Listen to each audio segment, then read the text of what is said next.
Napuso magkakaroon ng Heroes Welcome para kay Paris Olympics bronze medalist Ira Villegas. Pinagpaplanuhan na po yan sa Tacloban City. Mayon ng balita, si JP Soriano. Bawat suntok na pinakakawalan ni Ira Villegas, bakas ang determinasyon na magwagi.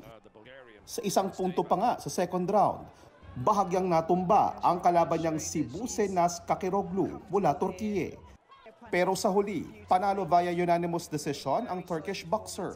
Bigo man makaabante sa finals ng women's 50 kg boxing event, sigurado nang iuuwi ng first-time Olympian na si Ira ang bronze medal. Ang pamilya ni Ira sa Tacloban City proud sa kanyang achievement. Sobrang proud ako kay Ira, sobrang saya. At thankful siya sa kay Papa God na binigyan siya ng pagkakataon. Plano raw ng barangay at Tacloban City LGU na magsagawa ng Heroes Welcome sa Olympic bronze medalist. Binati rin siya ni Pangulong Marcos. Ang two-time Olympic gold medalist na si Carlos Yulo, ini-enjoy muna ang City of Love kasama ang kanyang mahal na si Chloe. Finlex pa nila ang dalawang gintong medalya habang nasa likod nila ang sikat na Arc de Triomphe. Nag-food trip din sila at namasyal sa Disneyland Paris.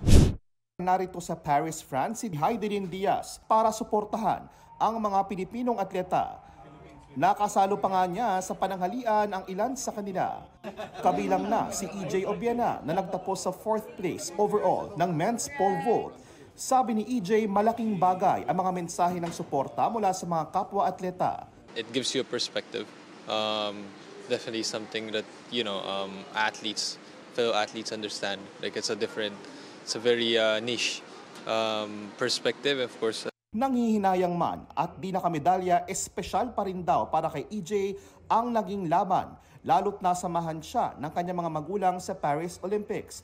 Sabi ni EJ, bibigyang prioridad niya ang kanyang kalusugan na matagal nang naisantabi. Mula 2022 ay may iniinda siyang back injury. Sa tindi ng sakit sa kanyang lumbar spine o mababang bahagi ng likuran, hindi raw makapag-pole vault ng maayos si EJ 2 linggo bago ang Paris Olympics. Kwento ng kanyang kaibigan na si James Michael Lafferty, sa halip na umatras sa Paris Olympics, naghanap sila ng medical procedure para pansamantalang mawala ang sakit. Got so bad and he couldn't even run. 10 days before the Olympic Games, he's not even vaulting. The fact that he competed, in my opinion, is amazing.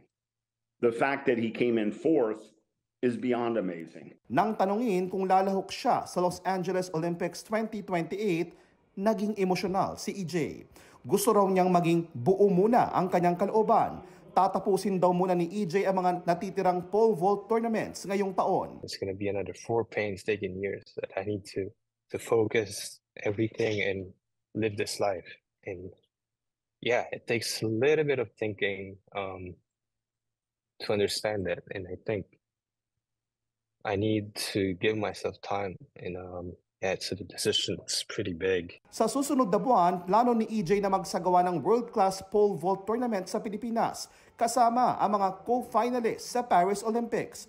Yeah, I would want to be able to bring an international competition. It's already registered, sanctioned by World Athletics.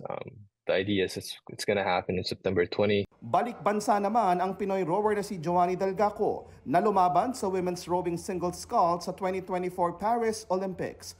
Mula rito sa Paris, France, bilang bahagi ng Philippine Olympic Committee Media, ako po si JP Soriano. Kapuso, para laging una ka sa mga balita, bisitahin at mag-subscribe sa GMA Integrated News sa YouTube. Sa mga kapuso abroad, samahan nyo kami sa GMA Pinoy TV at sa www.gmanews.tv.